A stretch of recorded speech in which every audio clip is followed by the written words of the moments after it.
Milani ishte kthyer në javët e fundit në një fole grerzash, ku praktikisht faktorë të ndryshëm brenda klubit punonin njëri kundër tjetrit.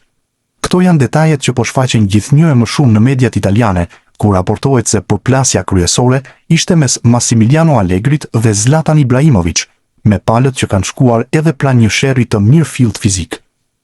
Në media është përhapur sot deklarata e lëshuar rreth 2 javë më parë nga gazetarja Monica Colombo e Corriere della Sera, e cila ndjek prej shumë vitesh kuqezint dhe ka burime të sigurta brenda klubit në fjalë. Ajo kishte zbuluar se miqësia mes trajnerit dhe ish sulmuesit ishte prishur kur palët ishin përplasur fizikisht në një restorant, ku të pranishëm kishin qenë edhe Furlani me Taren. Krisja mes Allegrit dhe Ibrahimović, që i ka rënjët shumë pas në kohë, kishte ndodhur në një restorant në praninë e Furlanit dhe Tares, me këto të fundit që është detyruar të ndaj fizikisht trajnerin dhe suedezin. Tregoi ajo nga burime të sigurta në klubin kuqezi që raportonin për këto situatë.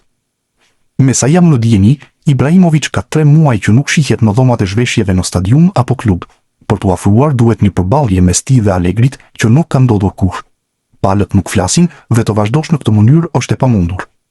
Një nga pikat e përplasjes ishte për portierin e tretë që duhej vendosur në ekip në sezonin e ardhshëm, por ishte thjesht pretekst për të ringjallur tensionin e vjetër.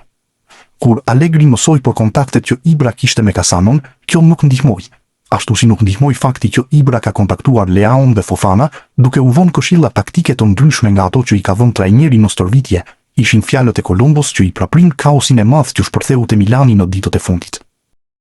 Iglitare, Massimiliano Allegri, Giorgio Furlani dhe Jeffrey Moncada u shkarkuan sot zyrtarisht nga Milani. Bëhet fjalë për 3 drejtorë dhe trajnerin Allegri, që e pësuan pas humbjes me Cagliarin. Milani mbeti pa Champions, dhe kjo nuk u ka përdin nga pronari Gjeri Kardinale.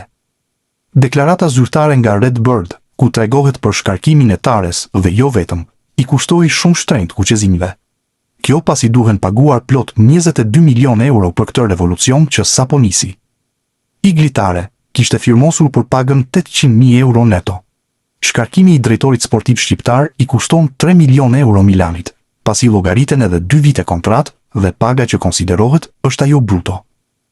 Largimi i trajnerit Allegri i kushtoi 9 milion euro pronarit Kardinale. Në anën tjetër, CEO Furlani është shpenzimi më i madh, duke qenë se kishte rinovuar. Bëhet fjalë për 10 milion euro. Vetëm drejtori teknik, pikërisht Moncada, ishte në fundin e kontratës. Ndaj me 3 të tjerët, bëhet fjalë për 22 milion euro që do të paguhen.